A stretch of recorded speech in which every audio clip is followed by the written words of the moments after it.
Welcome in to another edition of the JMU Sports News Podcast. I'm Bennett Conlon, joined by Jack Fitzpatrick. Jack, how are you doing? I'm doing fantastic, and I think everyone who's tuning in tonight is here to talk about the downfall of Jeff Goodman. So I missed all of this. How did you miss all of this? I hadn't paid any attention. I saw that he blocked in Major Madness. He blocked our boy Nick over at Major Madness. Too long didn't read. There's this fan account who's a DePaul account, but also runs like a Big East fan account who creates these documentaries about Big East teams where he reaches out to like legit people like John Fanta and other people who like call the games and are just around the Big East stuff. And it was a documentary about Ed Cooley leaving Providence. Okay. And apparently, I think there was a quote in there from one of the people, because it's a documentary. There was no opinion placed in. It was telling the story through the lens of the subjects. And apparently one of them, I think, said Ed Cooley cheated on his wife, which apparently is a thing known around Providence. I don't know. But why then did that make Jeff Goodman mad? Jeff Goodman then slid into this guy's DM and said, you're going to look good. Do you look good in orange? Because you're going to jail. And essentially just like insinuated, like, I'm going to ruin you. We're going to sue the heck out of you. And like everything like that. And it was just really like, I gotta find excuse the language is about to come. It was real, like just dickwad behavior. And now everyone all the time. It was electric, but no, I'm doing great. I'm ready to dive into all things football, men's basketball, women's basketball, lacrosse, baseball, and softball. We have a loaded podcast on our hands, and I think we got to start with we got to start with our ads. What am I doing? I'm acting like this is my first ever podcast. Head on over to the Three Notched Valley Collab House or any of their locations in Roanoke, in Charlottesville, in Richmond, in Virginia Beach, or of course, Harrisonburg, Virginia, our friends at Three Notch. We might be a little biased, but we think they make some of the best beer in Virginia. And they got some great specials going on, Bennett. They absolutely do, as I scroll Twitter reading about Jeff Goodman. Yeah, but we love Three Notch in Harrisonburg. Minuteman Mondays. Today is, in fact, a Monday, so you can still take part in this. $3 Minuteman pours. Go in there with your headphones on, listen to the live podcast, sit in a corner, drink your $3 Minuteman. Tuesdays, they got half off cases, pretty darn good deal. And Friday, of course, is First Tap Friday, where Three Notch releases a new beer every Friday. You have a chance to give that a try if you're in town on Fridays. Indeed. And something you can check out too. They're not releasing a new diamond every Friday, but man, are they luxurious and laid back. There's a reason Christopher William Jewelers has been voted Best of Virginia year after year. It's not just one thing that sets us apart. It's everything. It's the selection, extensive and unmatched, with every engagement ring, loose diamond, and fashion jewelry chosen for quality and brilliance. It's the service. From our diamond experts to our master goldsmith, our team shares a passion for what they do, and it shows. It's the atmosphere, both glamorous and laid back. See for yourself why people can't stop talking about Christopher William Jewelers in Harrisonburg and Weir's Cave. That's right. And also it's playoff time, and the road to Vegas goes through San Francisco and Baltimore, or it went through San Francisco and Baltimore. And I'll get through this ad read as quickly as possible because I know Bennett is still going through some pain from last night. SOL, folks. Bet Online is your number one source for all your playoff football odds, stats, trends, and lines for the big game. Everything from point spreads to hundreds of player props. You do not want to miss out with everything that Bet Online has going on. I was on Sam Laporta anytime touchdown. That didn't hit. I was on Brock Purdy over 1.5 passing touchdowns. That didn't hit. So you might not want to listen to me for betting advice, although I was pretty good on the Baltimore Kansas City one. Head to Bet Online today to stay updated on all the action. Bet Online, where the game starts. That's exactly right. All right. So last podcast, I don't know if you remember, Bennett, I was rudely interrupted by a fire alarm. That's true. Which came right after you said, I have a very hot take. Let's start this podcast where the last one was rudely ended with the hot take, with some football talk, and that will lead us into everything else. Refresh my mind. What was that fire hot take? My hot take was that I think the group of 5 team that makes the college football playoff in 2024, that expanded 12-team field, will be the 12 seed. And I don't think they stand much of a chance or any chance of winning a road game against what is presumably a Power 5 opponent in that first round. I don't mean to be rude when I say this, but could you imagine JMU this year going up against Michigan? See, they wouldn't have had Michigan at least, though, because what, they're the 1. Okay, but I yeah. get what, I know what you're saying. It would have been what they right, played. Screw me. Well, it would have arguably been worse, right? Wasn't Georgia the 5?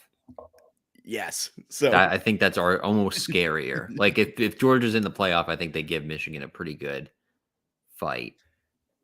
Yeah.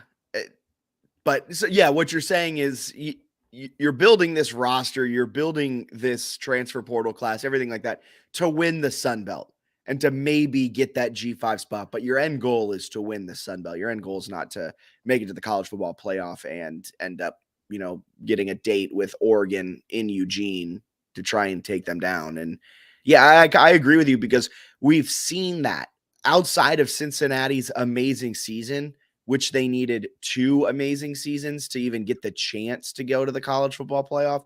The group of 5 has kind of been routinely snubbed each and every year by the college football playoff committee, whether that's because they don't think the Sun Belt or, Conference USA or the American or whatever it may be, that power outside of the Power 5, those conferences give you a good battle on a week-to-week basis, whether it's that, whether it's just an overall bias, whatever it may be.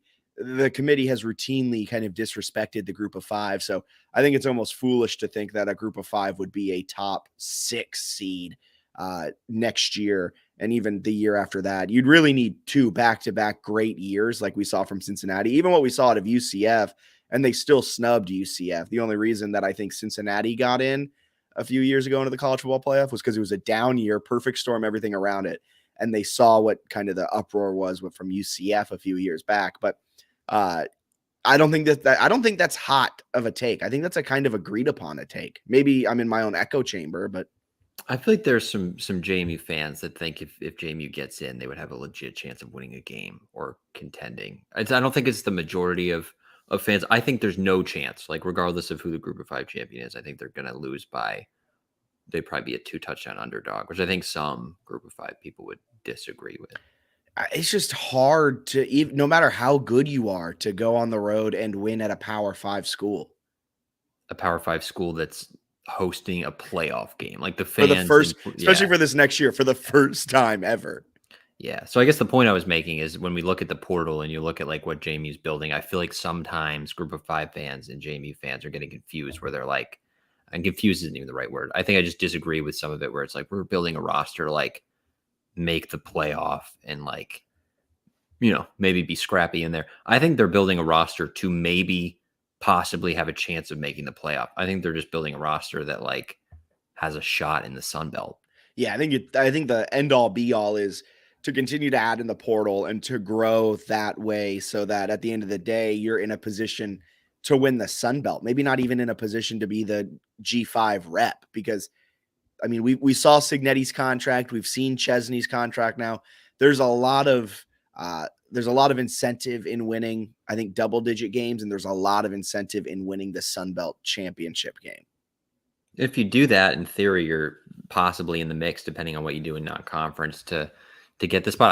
I hope at least JMU fans don't put too much stock in making the playoff and instead are more focused on contending to win the Sun Belt. Because you could have a 2-loss Sun Belt champ like you have with Troy, and I know there's like maybe you throw up an asterisk because JMU wasn't in the game, but 2-loss Sun Belt champion Troy was not in the mix to make the New Year's Six Bowl, really, right? It was kind of SMU and Liberty were the two you were having discussed. So, like, if you win the Sun Belt, that's pretty cool, even if you're not the Group of 5 playoff rep. Yeah. For me, my hope, I think we've talked a little bit about it, and we'll continue to talk about it as we lead into, the offseason and everything. But I want JMU to compete for 9 wins-ish and be in the running to be the Sun Belt East representative. I think, to me, just getting a spot in the Sun Belt championship game and playing a competitive game in the championship game is what I want from the Dukes each and every season. I'm not looking for, can they be the G, because there's so much to it too when it comes to being that G5 rep that is just out of the team's control. They could go 11-1, 10-1. I forget how many games got are on the 12, and then the Sun Belt titles are 13, I guess. So they could go in theory 13-1, and then you have a 14-0 Liberty team again who gets the G5 bid. And I just don't want to argue with Liberty fans and like JMU fans bickering amongst themselves about how we deserved it, how we JMU deserve that bid, not Liberty. And it's like, yeah, but we won the Sun Belt title. We lost to UNC. That's a good season. Yes. Yeah, I would agree. That's sort of, I guess, the main reason I have the take is I don't think JMU fans should get blinded by the fact that like not making the playoff in 24 is not a huge deal. Yeah, you're almost tempering your expectations now rather than like trying to rationalize it come December 25th. That's right. Yeah. I mean, that's what we should all do. JMU continues to add in the portal, though.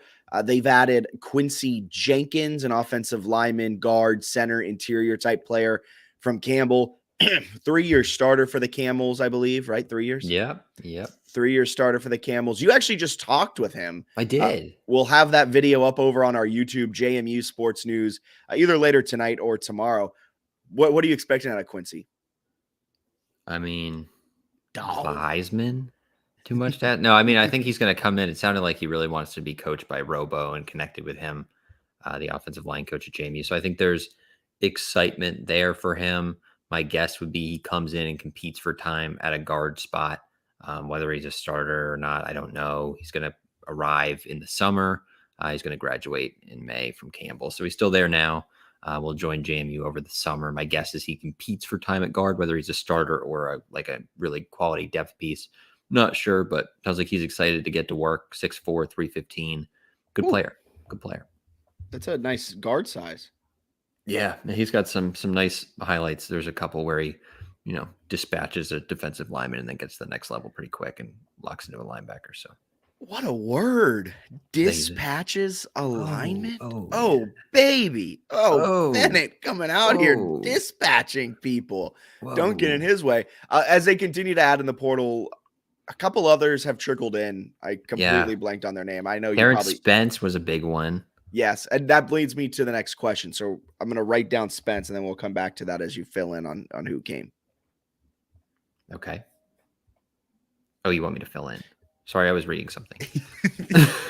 Yeah, give me who's come in. Great podcasting by me. No, Terrence Spence is a big one at defensive back because he's kind of the only portal addition, unless you count Chauncey Logan withdrawing from the portal as an addition, which you could do if you are a lunatic. They've also added. Did we talk about Cam Ross last time? It all blends together.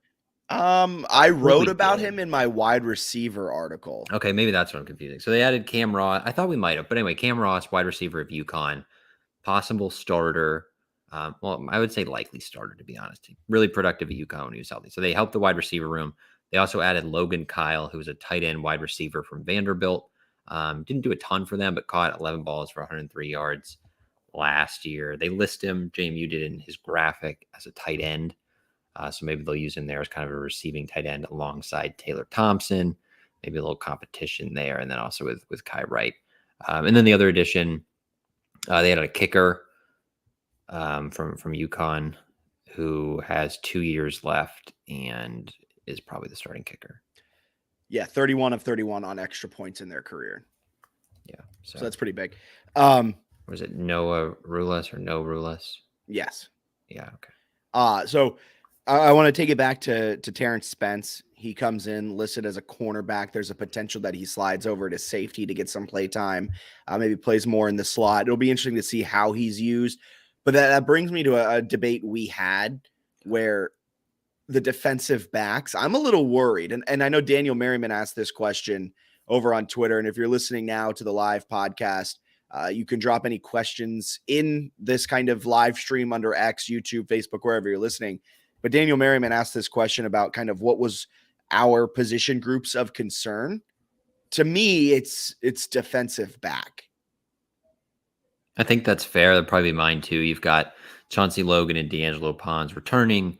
Jacob Thomas was a starting safety last year who also returns. And then Terrence Spence figures to be in there somewhere at defensive back. Ton of incoming freshmen and some other, I guess, underclassmen who maybe could step in and play defensive back. But yeah, there are some questions, especially outside sort of that initial group of starters and maybe even a little bit within that initial group of starters. So that's an area that I probably have the most questions too. I guess they could still have some transfers either now or in the spring. I'm going to call you out. Over a text, you said, in theory, the secondary should be a lot better, right? I do stand by that, but I would think say they're be better? Well, in theory, right? You get Pons back. Yes. You start the year with Pons. They kind of didn't get to Pons until like week 4. So you start the year with D'Angelo Pons. Chauncey Logan also returns. So both your starting corners, they get another year to develop. Your head coach, I believe, Bob Chesney, has a pretty extensive background coaching not only special teams in various positions, but defensive backs. Seems to be his thing. Lyle Hemphill, your defensive coordinator, that is his thing. Yeah. Is coaching defensive backs. So that's a positive in terms of one, like identifying who can play defensive back and developing them. Those both seem important, but then also maybe devising a plan that puts them in a position where they can play to their strengths. Jacob Thomas, you would hope could take a leap if he's one of your starting safeties. And then Terrence Spence has played a lot of football really well for Holy Cross. So you've got 4 guys there that you probably feel pretty good about. Some underclassmen coming in who could be really good, replacing some of these veterans, but some of the veterans were kind of like, not to be mean, but like FCS kind of guys where maybe they recruited them when they're at the FCS level or they're like rotational pieces. In theory, the new recruits are supposed to be like some of the more talented players you've ever had, right? Because like it's your 3rd year at the FBS, you've been winning at the FBS level. So I mean, like on paper, I could see how they get better, but yeah, it's a little bit concerning. We don't have a lot of like veterans coming back. Yeah, I do love you're really leaning on the in theory, because in theory you're not wrong. My worry is maybe Pons doesn't take that next step that we all expect him to take. You hope Chauncey Logan takes that extra step forward. I don't know if it was coaching this last year, but it seemed like he didn't take the Heisman step that we had necessarily expected. A lot of people from were him. saying he would. Yeah. Yeah. Like some people on this podcast. I see what you're saying. I guess I also have the issue too with the defensive line. You lose Jalen Green. You lose absolute just insane production, 21 and a half TFLs, 15 and a half sacks in 9 games, on pace to have over 20 if he played the entire year without tearing his ACL. He's doing great in his rehab, getting ready for the NFL draft process, but a real bummer he missed those last few games. And now you replace it with kind of what was already on your roster. You bring in Terry Lockett from Syracuse, but do you expect it to be a problem that this defensive line isn't going to be able to generate? You lost Mikel Kamara, you lost James Carpenter, you still have Emmanuel Bush, and then you have some kind of question mark young guys, unknowns that got some PT at the end of the year, but not a lot of PT returning. Do you expect the defensive line, or I guess it's a kind of a convoluted question because it's kind of twofold.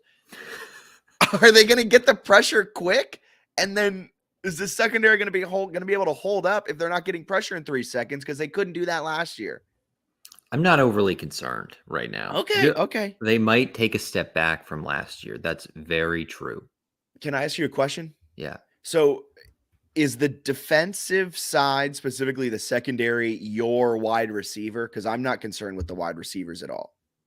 I guess so. I think the thing that gives me hope, and it's a different coaching staff, but like this time last year, you could say August last year, like I didn't know much of anything about D'Angelo Ponce, and they became a freshman All-American. Yeah. Jalen Green, we assumed would take a leap. Nobody thought he was going to have 15 and a half sacks in 9 games. Like people were like, yeah, Uku's gone. He's got a chance to take a nice step. I talked to Jalen Green and asked him about like his number coming into the season. He was like, I thought 10 sacks would be good. So like he was 5.5 over in 3 fewer games than he expected to play.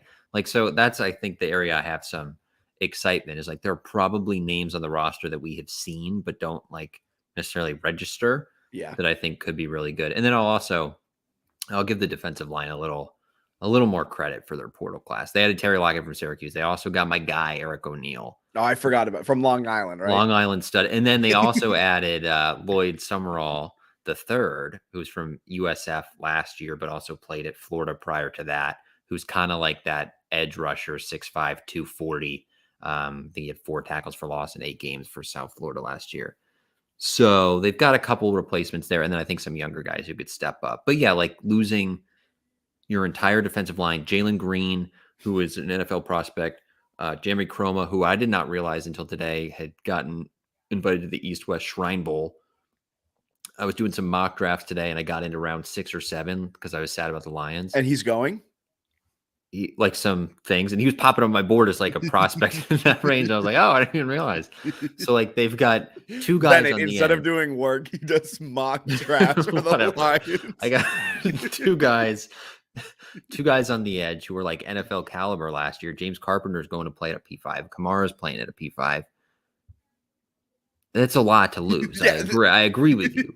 You did not help me at all with that.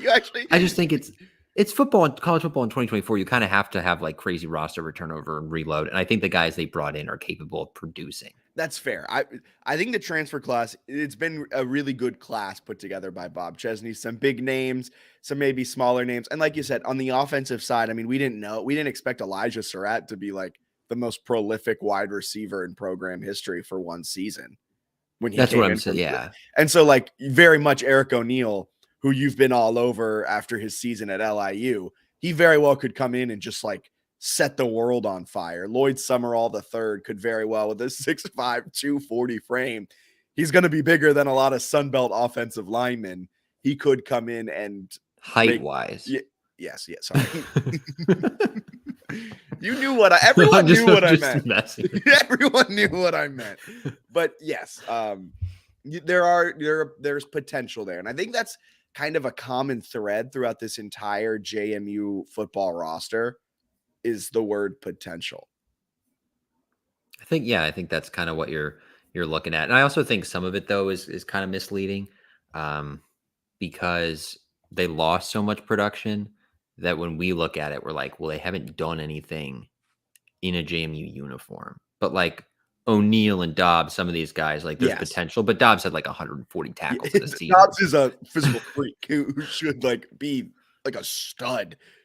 Yeah, so there's guys who have produced, numerous guys actually have produced just in different purple jerseys. Dylan Morris, all the Holy Cross kids. The whole Holy Cross team that we brought over. Right, like Iowa Adai from North Texas, the running back, whatever, 1,000 yards last year. Different, but on paper, like a better running back than they've had since Percy. Yeah. Nathan asked, how do you guys feel about the run defense in 2024 with the new additions? Personally, I think it's going to take a step back, but that's only because we had arguably the best rush defense in the entire nation a year ago, and just like regressing to the mean, it'll probably not be number 1 in EPA per play. Yeah. Also the way they count stats in college where sacks. That helps. When you got a guy who leads the country in sacks, that makes your run defense look pretty darn nice. So I don't know if they'll have the same level of like consistent sack production. But that being said, I don't think a team's going to run for like 250 on JMU next year. Not unless they're Air Force. You had to bring that up. Yeah, I had to bring that up. I was having a good day, man. I was having, just stop. It's going to be a long day when you can't stop the first option of a triple option. That is tough. Yeah. That brings us over to the hardwood. We'll dive back into football in a little bit with listener questions. But men's basketball, they destroyed ODU on Thursday. Terrence Edwards got 2 technicals, a bit of a chippy game, but the Dukes moved to 2-0 in Norfolk, Virginia. I'm burying the lead because we're going to talk at length, I think, about the App State game coming up. But was there anything from this ODU game that you took away that was a positive that you want to talk about? I think JMU deserves more credit than JMU gets for beating bad teams this year. That's a good take. They are, 13-0 against Quad 4? Yeah, and it's one where I think we forget very quickly. And Mark Byington, he inherited a dumpster fire of a program. Like, he had a new arena that everyone's like, wow, a new arena. But, like, they were not playing well. They were one of the worst teams in the country. They were really bad. They were poorly coached. And they're no longer poorly coached. Like, they beat the crap out of teams they're supposed to beat, which 4 years ago, I think most fans would have paid a lot of money to have happen. So, like, I do think they deserve credit for when they play bad teams of looking like a superior team. Yeah. And I believe they're 1-2 against Quad 1 teams right now. Or might be 1-1 in Quad 1. Yeah, it's probably like 1-1. They're 4-3 against the first 3 quads, which isn't terrible. Yeah. So, I mean, you're right. So, yeah, give them some credit for a destruction of ODU. They've done it to South Alabama, who isn't actually appearing to be like as bad as that utter beatdown may have appeared. So, yes, you're right. However, they were well coached. They are a well coached team. They beat up on the teams they need to beat up, but holy hell, was that a terrible, maybe I'm being too rough and maybe I'm going back to our early podcasting days when I spoke in hyperbole, but what was that game plan? What was that coaching against App? So they lose to App on the road. They've got 2 losses against App now. 82 not good. We all but lost the Sorry, let me take the fan hat off. JMU lost the regular season title with that loss. Sorry, go ahead. Probably true. 82-76. Generous. The score looks maybe a little more generous than the game played out. They're down by double digits or right around 10 for a lot of the second half. A tough loss. Well, I guess what's your takeaway here from 2 losses to App? I talked about it on the post-game reaction presented by Christopher William Jewelers. So the game plan at the bank 2 weeks ago, was to drive into the lane, force interior shots, which I agreed with at the time, and then shot fake, get them up into the air, maybe try to draw fouls, but get them out of their shot blocking lanes, essentially. And by them, I mean the Mountaineers. JMU is one of, if not the best inside scoring team in the Sun Belt. So, all right, I agree with that game plan. They start the game with that exact game plan. They're attacking, they're shot faking, and they get out to an early, and I know this is going to sound like nothing, a 6-2 lead. Noah Friedel gets a wide open 3. He misses. They go down on the other end. Sorry, they're up 6-3, but they went on a little 6-0 run and looked like dominant, which in 45 seconds of game time. Maybe I was overhyping that part of the game. But then Noah Friedel misses a 3. They go down the other end. They splash a 3. And then from there, JMU never regained the lead. And it was all App State.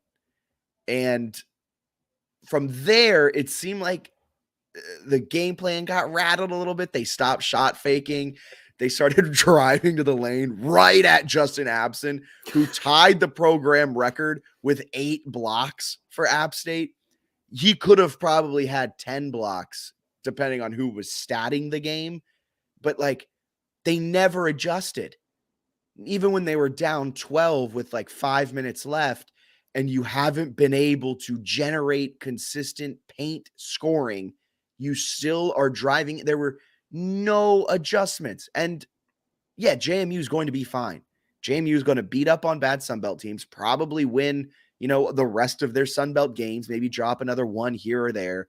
But they're going to run the table, probably be a 2 or 3 seed in the Sunbelt tournament and have a rematch with App State in the Sunbelt tournament. That's going to happen. But man, that game just made me so frustrated and embarrassed that there were no adjustments made, that it seemed like they just hit copy paste for the game plan and said, this is our game plan. This is how we're playing. And it lost you the first game by 6 points? It lost you the second game by 6 points. Yeah. No, I hear what you're saying. It was a tough showing for the Duke Dogs. A lot of people were saying that. But here's my thing. Who do you think is the best team in the Sun Belt? App State. So why is everyone so mad? And I was mad too. Why is everyone so mad? This is spoken like someone who just watched their team piss away a 17-point lead. No, but that's different, right? Because they're paid. Why is everybody so mad that they lost to the best team in the conference on the road? Because I think maybe this was my own mistake. I thought JMU was the best team in the Sun Belt going into that game. And they're not. And it was like a rude awakening that App is better.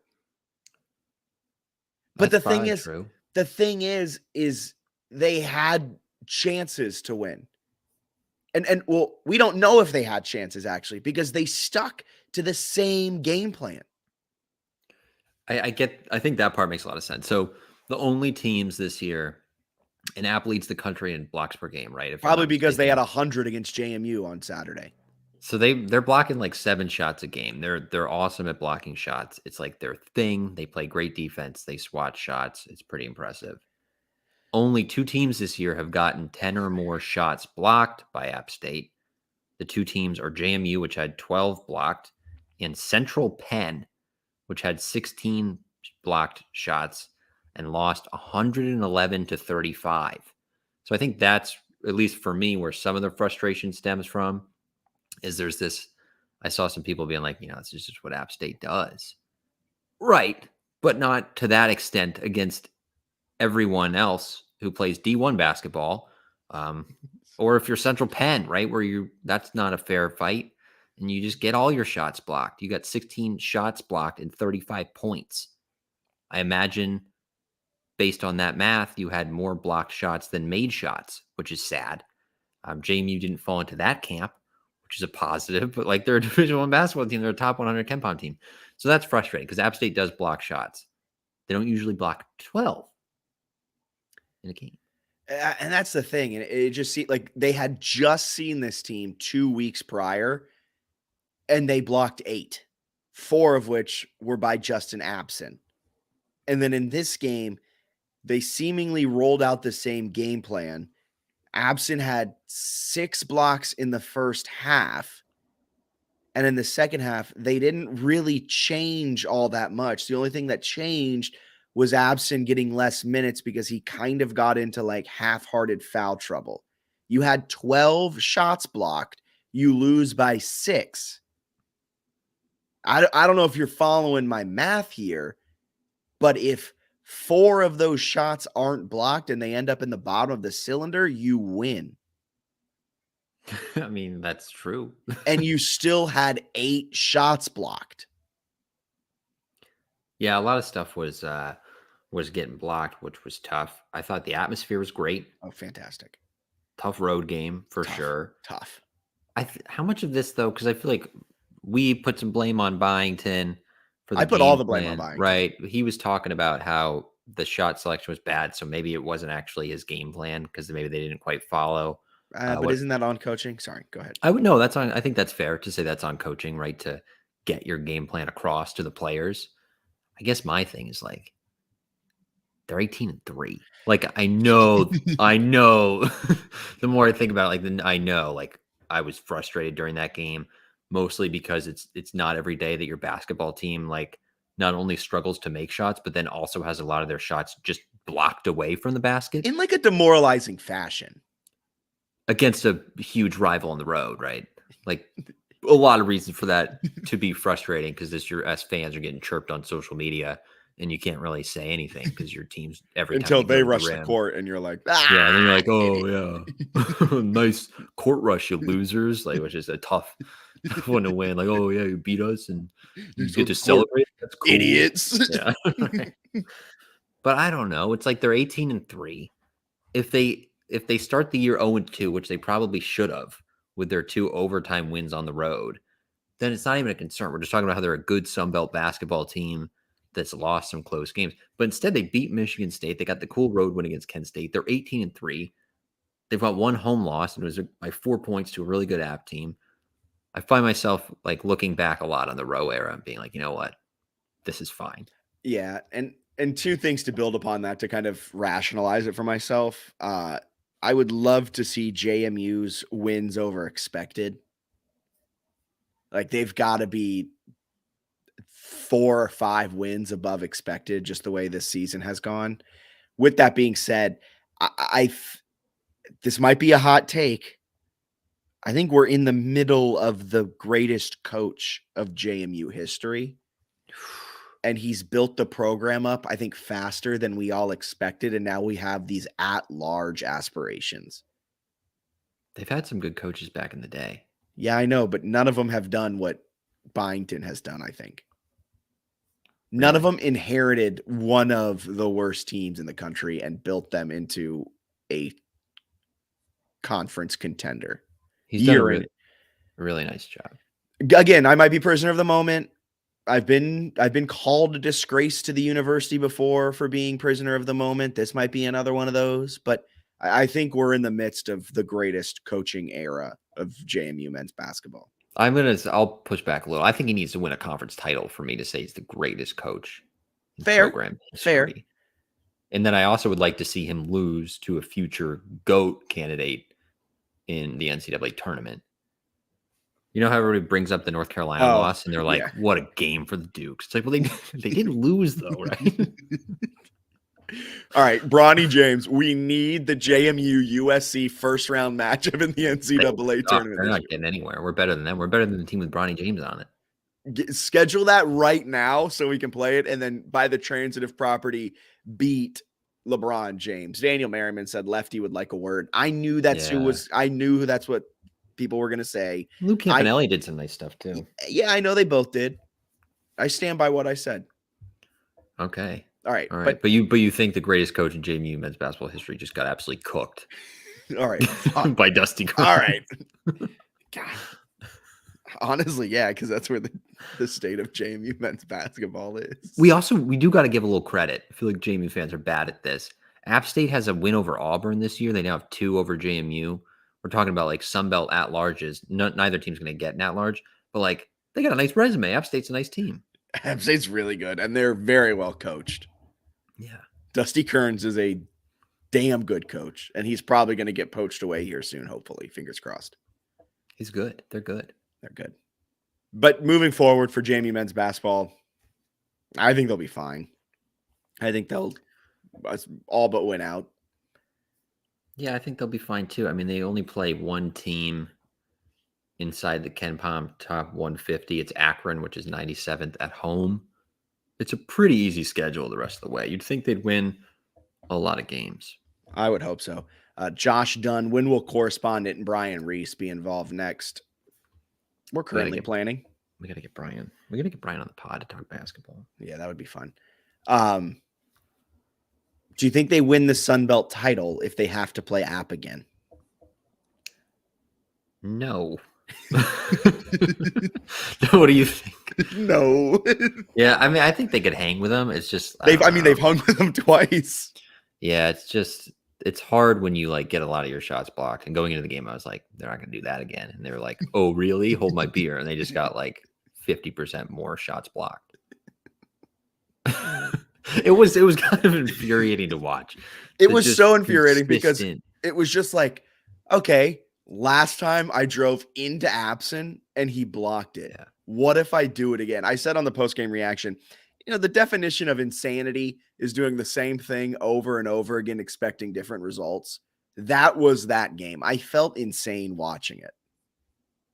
It was tough. It was tough.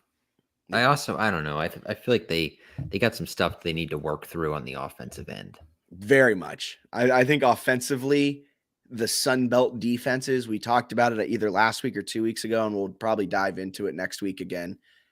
But offensively in the Byington era, or I guess since they joined the Sun Belt last year, they've struggled against conference defenses. Their 3-point offense in conference games, 12th out of 14 teams, they're shooting 30.2% from three. Georgia Southern is shooting the best at 39.2%. Bet you wouldn't have guessed that one when conference play started. But that right there is the issue. In non-conference, they were hitting their threes at a near 40% clip, and now that has fallen 10% in conference games. You can't have that and win against App on the road. Yeah, you got to knock some threes down.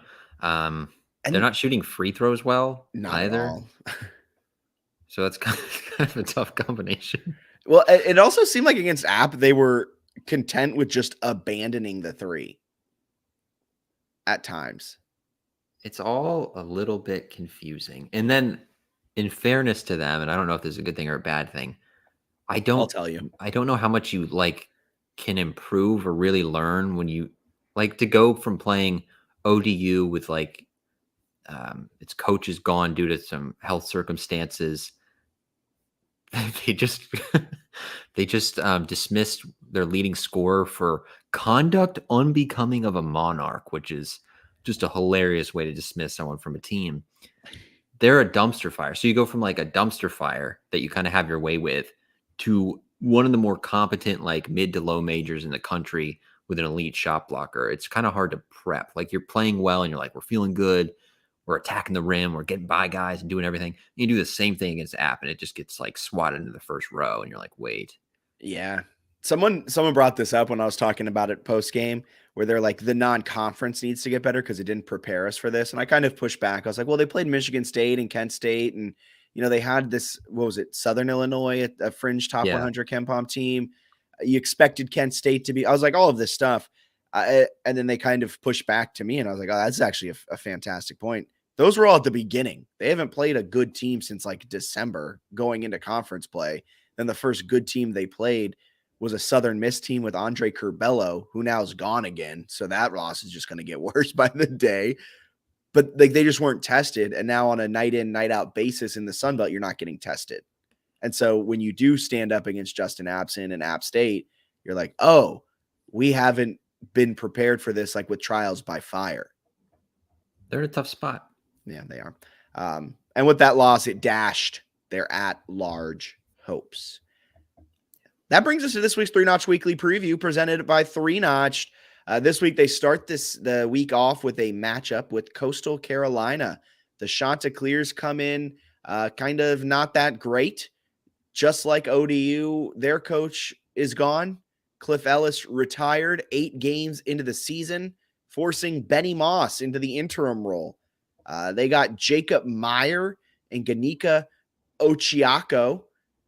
Keep an eye on those two. Meyer's a 6'2" guard, where Ochiako is a 6'10" senior. That is the lone offensive bright spot for the Chanticleers. For Coastal, they crash the offensive boards at a pretty good clip, but that might be because they just miss a lot of shots. But that is kind of a weak spot in JMU's defense, is allowing offensive boards. So maybe they'll have a chance to get second chance points. Do you expect Coastal to come into the AUBC and give the Dukes a game?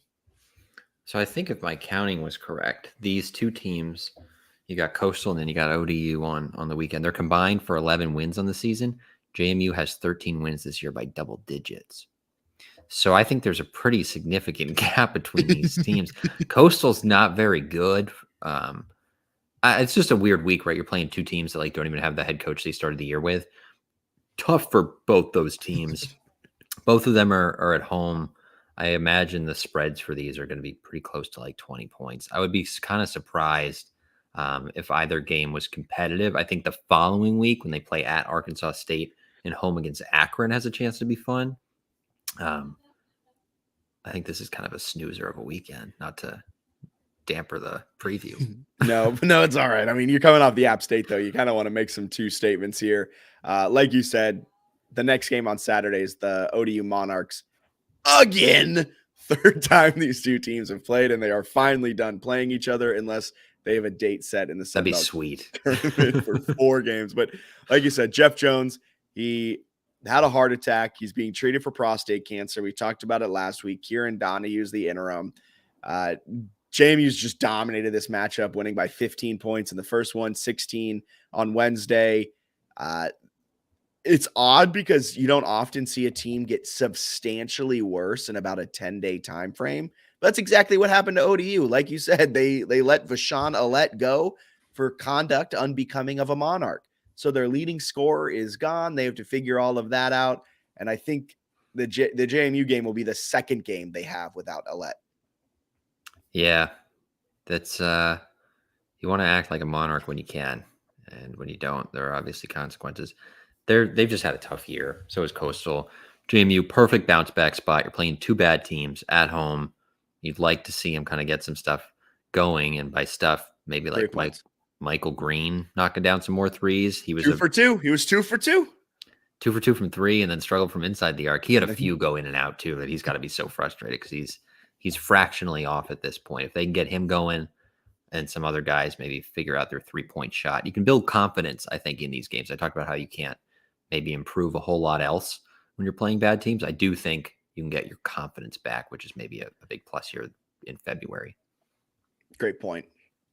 That brings us over to women's basketball, a 1-1 weekend for the Dukes on the hardwood. They took down App State on Saturday in front of a record crowd, over 4,000 in attendance for the JMU App State game. But the week started with a tough Thursday loss against Marshall. Kim Caldwell, take a bow. Marshall's head coach is a superstar. And she has them jacking up threes like you wouldn't believe. They run full court press. That was an absolute treat to watch that game. Disappointing from the JMU standpoint, but my gosh, that was a fun one. They shot 43 threes. They were just taking open threes and firing them. And I was like, this is electric. They weren't turning it over. They were forcing turnovers, maximizing possessions, get as many threes up as you can. Wow. And now they got a road game with Marshall on Saturday. Yeah, that's going to be brutal. Marshall looks like the best team in the conference, which is interesting because they kind of struggled to start the year non-conference, and then sort of figured it out with Coach Caldwell. I believe, this is her first year.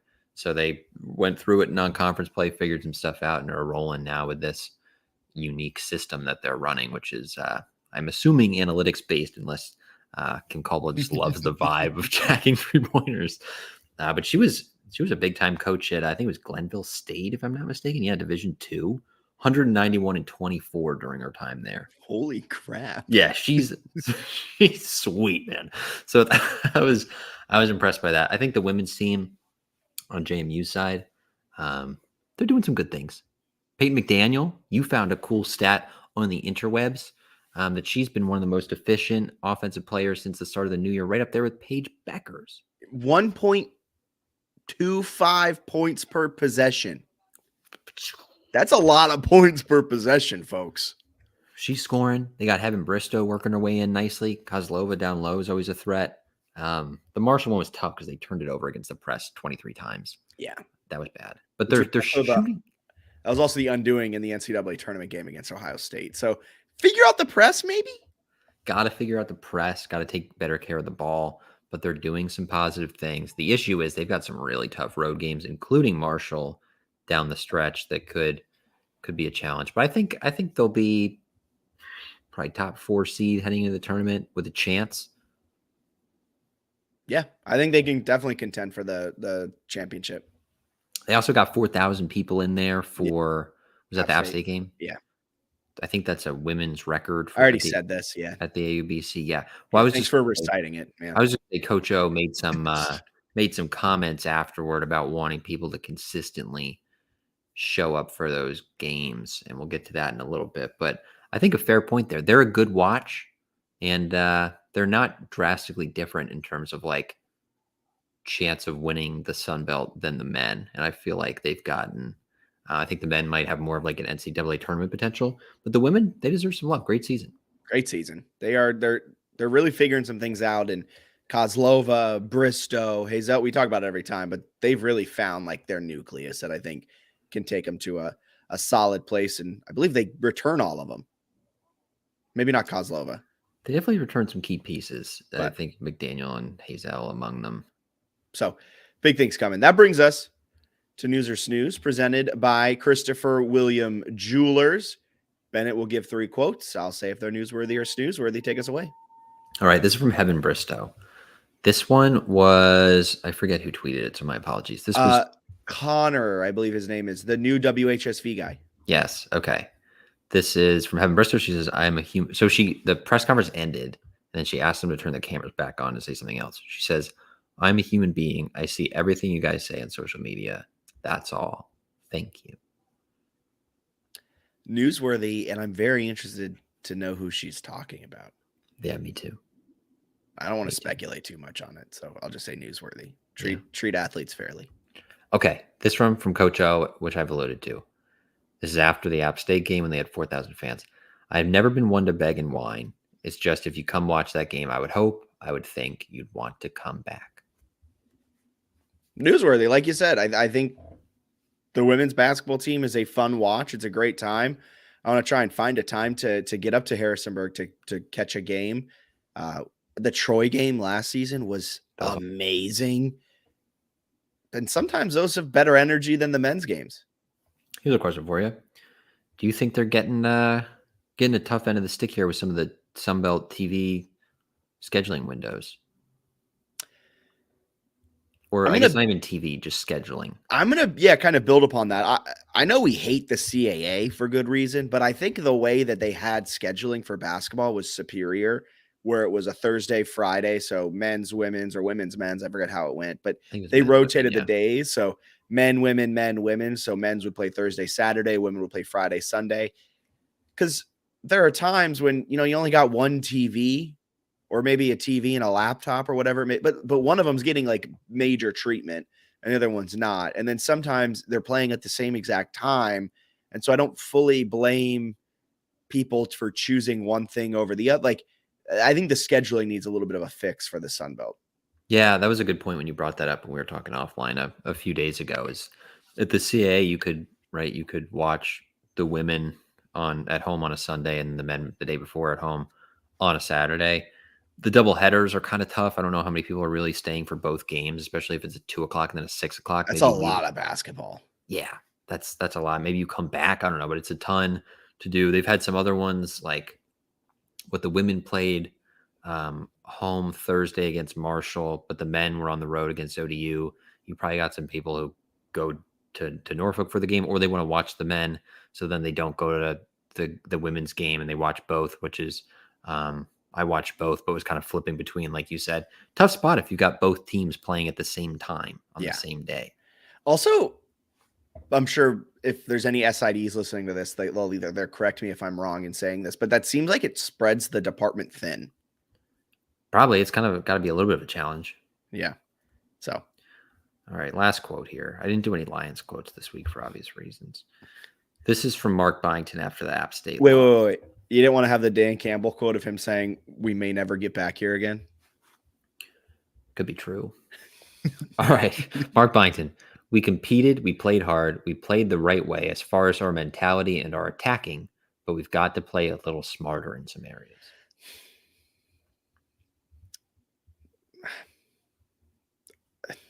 I feel like every time they lose, he says the same thing. It's newsworthy, but like, play smarter then. Here's a question for you. Have they been taking bad shots all year and we were blinded because they didn't lose? Or are they playing such bad teams that it's easier to get good shots? Like, why does the shot selection in conference play just seem like it? Or it's because maybe they're just missing them? I don't know. Well, I think the shot selection looked bad against App State because 12 of them ended up in the first row. So are you think they're taking worse shots? No, I'm trying to think of a way to word this. I don't think they're playing as well as they can. And I think in terms of shots, so yes, kind of to answer your question a long-winded way, I think playing worse teams, you get better shots. So like when you make that extra pass and you're swinging around the perimeter, Julian Wooden gets wide open to just splash it home. Friedel gets wide open to splash it home. Against an App State team, they're recovering, they're closing out, and they're making that a little bit more difficult. When you're running off of the off-ball screen, you're taking maybe one more elbow to the chest, one more elbow to the side, something like that, where you're tired when you get to your spot so that you don't have as much energy that you're expecting. All of these factors around a basketball game, right?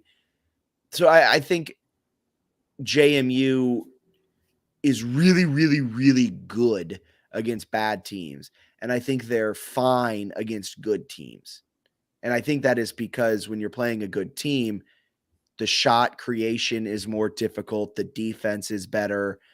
So I don't think it's that they're just taking bad shots all the time. I think it's against good teams. They struggle because it's hard to play good college basketball teams. I think that's fair. But man, those are some dumb shots against App State. Some questionable looks.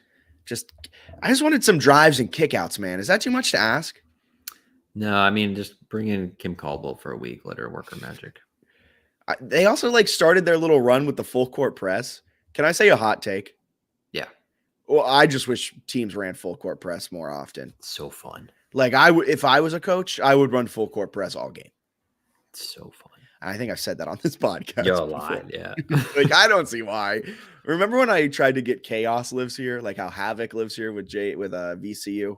We started Shaka Smart Rumors, I think. No, I wanted our defense to be called Chaos. You didn't even want Shaka. You just wanted to rip off Havoc. Yeah, exactly. Okay. And I wanted our defense to be called Chaos. Because when you were worried about the branding of the defense. When you watch the defense, sometimes it feels like absolute utter chaos. All right. And somehow it turns out with a turnover. Could we just start saying that? I have. No one picked up on it, so I stopped. I'll try to bring it back. I'll start being like, wow, JMU's defense is chaotic. Creating chaos. I'm chaotic might be it. I like the hard C there. Yeah. Okay. On that note, JMU lacrosse. It's nearly lacrosse season. It's nearly spring sports season. It's nearly crossover 2.0 season. Lacrosse preseason ranked 6th after finishing last year in the NCAA quarters and finishing with a ranking of 6th a year ago. So no movement between the last ranking of a year ago and the preseason ranking. They're pretty good. I would expect them to be really good. Shelly Clays, she can coach. They got Isabel Peterson. She's good. What else are you looking for? You know what I mean? Like, they're loaded. They don't really use the portal because they're recruiting so well out of high school and developing. And is a national title in the cards? I think they're going to have a chance to make a better run than last year. And last year they finished in the NCAA quarters and were competitive against Syracuse. And you got Peterson, who's last year averaged over a hat trick per game. She's good. Which is just an insane number. I think she scored less than 2 goals twice last year. I think it was against UConn and UVA. She's a baller. And as long as you got her, JMU should be able to run with anyone. And they opened the season with a otherworldly at-home slate, I believe, against Tech and UNC. Yep. Can't complain about that. They've got a phenomenal schedule. The AAC, what a conference for the Dukes to be in. Yep. And if you win those 2 games to open up the season, you're catapulting up the ranks. Yeah, absolutely. So lacrosse should be a special season, a fun season. That brings us into the Diamond Dukes. I got some stats, man. All right, hit me. All right, it's 18 days until opening day against number 3, Arkansas at Arkansas. You got Fenwick Trimble, who led the team in home runs a year ago. He's a guy to watch. He's the highest rated draft prospect on this JMU team. They got a few draft prospects per perfect game. Fenwick Trimble, pitcher T.R. Williams, pitcher Joe Vagazzi, I'm mispronouncing his name, pitcher Jaden Kinsler, fielder Mike Mancini, and pitcher Luke McGrath. Joe Vagatsky is what I'm going to say. I need to pull up a pronunciation guide. But Joe Vagatsky, the pitcher, he was actually drafted in the 14th round of last year's MLB draft, decided to come back. So a good arm, an MLB, maybe not an MLB exactly arm. That's why he's coming back to develop a little bit more in the college ranks. But a guy that was good enough to be drafted a year ago, they're all coming back. So there should be a lot of talent on this Duke squad again. That's the idea. They should be talented, but I don't know. It's the will they, won't they, right? With Marlon Eikenberry, where they haven't made an NCAA regional, but they also haven't been dog water. So they're right in that middle ground. There are big questions this year, right? Because you've still got to hire a new athletic director in the spring. What are they going to do at the end of this baseball season? The major question: the Sun Belt's a baseball league. The Valley is a baseball community. We talk about this every podcast, not every podcast, but every year. So I don't know. Are they going to be good this year? You tell me. So you got T.R. Williams, Vygotsky, Kinsler, and McGrath. You got 4 pitchers who, according to Perfect Game, are pro prospects, right? Coming into this year, there'll be scouts at some games watching these guys pitch. So you got to expect that Eikenberry will have something up his sleeve, will have a good pitching staff, or that's what you would kind of hope. So he took over in 2016, and in that time, he's had 18 players make it to the professional leagues, whether independent, minors, or make it eventually to the MLB. He's had 18 players do that. 10 of those 18 have been pitchers. Over that time frame, though, starting in 2016, his staffs have finished in ERA in the conference 9th, 7th, 1st. Awesome in 2019. However, that first place team did have 4 players that went on to become professionals, 2 of which were MLB players in Kevin Kelly and Nick Robertson. They didn't win a CAA tournament game. They lost their first CAA tournament game, I believe 2-1, and then lost like 9-7 or something like that in the CAA losers bracket. All right, then 2020, COVID hit. 21, 8th, 5th, and then last year they finished 8th in the conference in their first year in the Sun Belt. This is another stacked pitching staff, similar to 2019. I mean, what's going to happen? This was a team that a year ago they were 1-9 against quad 1 teams, 3-9 against quad 2 teams, but they were 15-3 against Q3 and 12-4 against quad 4. So, yeah, kind of like what you said. It's a little bit of a yikes. Big year. Like. Big year. I think this one's actually the year when something has to happen. And by something, I mean like you make an NCAA regional. You have 4 guys on your roster who, according to, and I know I'm putting a lot of faith in what Perfect Game is saying, but 4 pro prospects, maybe draft. One of them was drafted a year ago, but you got 4 guys on your roster like that, right? You also are returning 73% of your innings pitched from a year ago and 72% of all of your strikeouts from a year ago. And on the offensive side, you're returning 61% of your at-bats, 64% of your runs, and 59% of your hits. And you're returning one of your most potent bats in the lineup in Fenwick Trimble. You should be competitive. You finished 7th in the Sun Belt last year with a 15-13 record in Sun Belt play. You need to get over that hump. And I think this team has the capability of doing that. And I think if they don't, I'll still be on this podcast yelling next year. That's fair. Of note, new pitching coach this year. I believe they lost Jimmy Jackson to Maryland, if I'm not mistaken. Yes. Travis Farrick, new pitching coach, comes to JMU from Dayton, where did some nice stuff. 2023, Dayton set the program record for strikeouts in a season with 552, top 50 nationally in strikeouts per 9, recruited really well. They actually had a top 100 national recruiting class. So an interesting addition there, but they kind of got to put up or shut up. It's time to make some noise. And they were fairly competitive in the Sun Belt last year until the thing is, tournament. They got talent. 18 people have gone on to play professionally under Marlon Eikenberry since 2016. That's a good clip. Good number of guys. Good number of guys. You got to put together. I'm not even going to be as needy as Bennett. I'm not even going to say you need to make an NCAA regional. I would love for you to win 2-3 games in the Sun Belt Conference tournament. Is that too much to ask for? I think Eikenberry has won 1 postseason game since coming to JMU.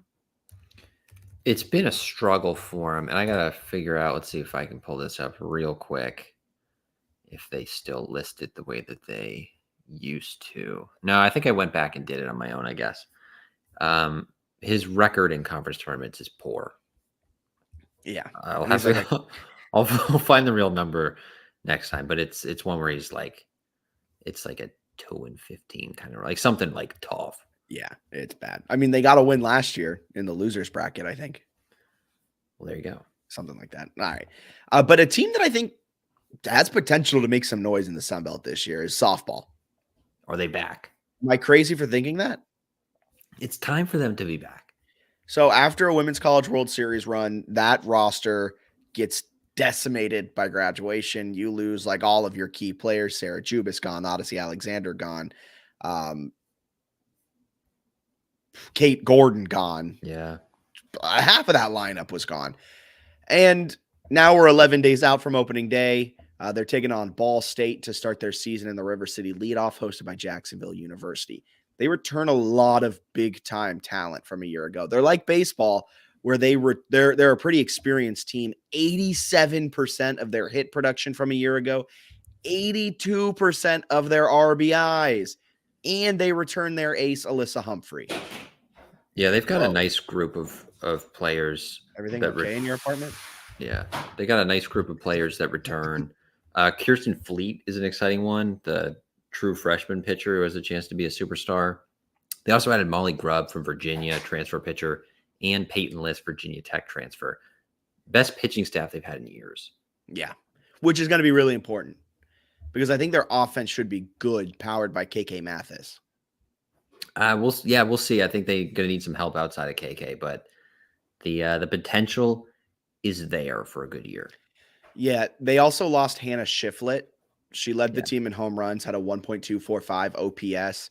So you're going to see, I'm thinking Kylie Gleason as a potential player to step up. She had the second best batting average a year ago. She'll be a senior, plays out in the outfield, a transfer from South Carolina.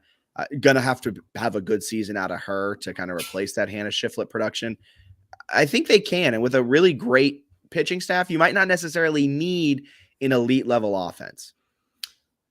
Some rumors that Peyton List could do a little bit of both too. Virginia Tech transfer, highly touted recruit, underclassman, might have some Megan Good vibes. We'll see. Exciting. That's where JMU's always succeeded, when they have that DP as their pitcher. That's right. Designated player instead of designated hitter in softball. All right. That brings us to listener questions to finish this episode out. Ready for some listener questions? Go for it. All right. I'm pulling them up. I thought you'd be tapping away, pulling them up, but I'll pull them up too. I'm wrong. My sincere apologies. Okay, here we go. Terrible podcasting. Okay. Prediction, this is from Daniel Merriman. Prediction for the Sun Belt champion men's basketball seeding in March Madness. Like, which seed will they get? I think JMU or App. Is 12 seed too high? I could see 12. I think 12 seed, no matter who wins. I like that. All right, Ryan Rutherford, good friend of the program. How long did you cry when App State chanted "Who's your daddy" during Edwards' free throws at the end of the game? It was probably about 3 minutes for him. I was watching it with Eva, and she kind of was like, "Why are they chanting that?" I was confused why that chant was 3-0 in men's basketball and football. Yeah, I guess so. Also, did you hear the FJMU chants? Like, very clear as day on the broadcast. That's sickening. There was some guy in the stand you could see just double bird at the JMU bench, just chanting JMU. Hate to see that. I cried. This is from 83 Duke. Has there been any confirmation that Dylan Morris is enrolled this semester? Seeing a lot of concerns that Dylan Morris is not Duke. We have not confirmed nor denied whether he's in classes at James Madison University. That's a job for Daniel Merriman. He tells us he's camping out outside of every single residence hall and every single apartment complex around the Harrisonburg area and the Stanton area, just to be safe. He has not spotted him yet. However, his bio on Instagram does say quarterback at JMU football. So I would say we can stop worrying. He'll be in the purple and gold next year. All right. Bennett did leave us here for a minute. So I'll run through some of these listener questions by myself. Connor Ray, did JMU throw the game to make the win over App State in the tournament final that much more compelling? Yes. Yes, they did. That's exactly what they did. JMU decided that going down 2-0 was actually the nice thing to do to App State. It had actually it helps App State's net ranking, their RPI, all of that, so that they have a better chance at getting that at-large seed because JMU knows they're going to win the Sun Belt tournament. They'll be in good spot later on so that they can actually help App State in the long run to get that at-large seed. So it makes it much more compelling, much more exciting. Us fans, we can finally take it to them after going 0-2 against the Mountaineers and 0-1 in football, 0-3 in this sports calendar year against App State. Daniel Merriman, will JMU average over 5.5 yards per carry next year? In 2023, they averaged 3.9. There's going to be a little bit of a cop-out answer. I think more than 3.9, but less than 5.5. So you bring back Tyshawn Wyatt on the offensive line. You have Jesse Ramil. You got a couple guys coming back, and you got a couple of transfers coming in. Patrick McCurtry is one of them. That's big. And you're also bringing in the talent of George Pettaway. You're bringing in the talent of Ayo Adei. Both of those guys have game-breaking ability. George Pettaway, we didn't really see it at UNC, but hugely recruited coming out of high school. Both of those guys, huge talent. And then you got some of the guys that, might come up that were already on the roster. But I don't think they're going to break 5.5 yards per carry. That seems like a really high number that you're going to need some explosive plays. Maybe they get those. Maybe they do. But I'm betting over 3.9, but under 5.5. But I think it's going to be a much, much, much more dynamic running back room for JMU this upcoming year. Daniel Merriman, who will get double-digit sacks next season for JMU, if anyone? I'm going to go with, we talked about him at the top. Lloyd Sommerfeld, I think. This is when I need Bennett to lean on his insane name memory. The 6'5", 240 edge rusher, that is prototypical size. That size you don't see in the Sun Belt. If he can figure it out, maybe him, maybe as well Eric O'Neill, the Long Island transfer. Two big names to keep an eye on. I like both of them. Maybe Amar Thomas, maybe Tyreek Tucker. But I think kind of like one of those prototypical edge guys can come in and make a lot of noise next year.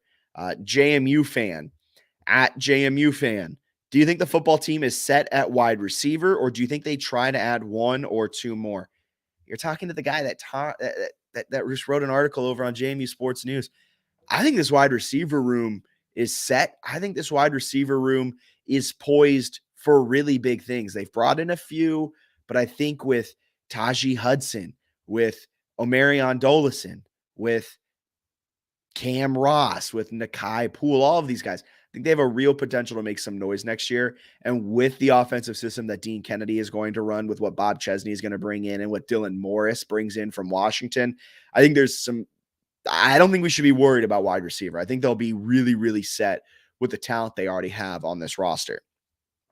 And Daniel Merriman, biggest positions of concern for football heading into the 2024 season. We kind of answered that a little bit earlier. Mine, I think Bennett is a little bit too, but he thinks in theory they should get better, is the defensive backs. Keep an eye on that. Should be fine, should be good, but I'm still worried. Nathan also asked at the top of the show, and I'm just now getting to this. I'm so sorry, Nathan. How do you guys think these corners will do against these UNC receivers? Because you got some good players in Nakai, Meredith, Travell, Mullins, Chauncey, Logan. Chauncey Logan, out of those three, right now, the only one slated to be a day one starter. Nakai Meredith, maybe he breaks into the rotation. Maybe he's the slot guy. Travell Mullins, same thing. Antoine Booth, same thing. Nakai Meredith, an NC State transfer. Travell Mullen, an Indiana transfer. And Antoine Booth, a Michigan State transfer. However, those three guys have never really been able to crack the 2 deep at all. We've never seen their name on a 2 deep since they've come to JMU. So I think that the corners will do great against the UNC receivers. Chauncey Logan and D'Angelo Pons will be really interesting to see if Terrence Spence is that slot guy, if it's Nakai Meredith, if it's Travell Mullen, if it's Antoine Booth, if it's one of the safeties that are able to help. The safeties is my big point of concern, but corner-wise, they should be able to stack up against UNC early on in the season. So thank you so much for tuning in to the JMU Sports News Podcast. My name's Jack Fitzpatrick. Bennett Conlon had to dip a little early, so he says thank you as well for tuning in. This has been the JMU Sports News Podcast presented by Bet Online. See ya.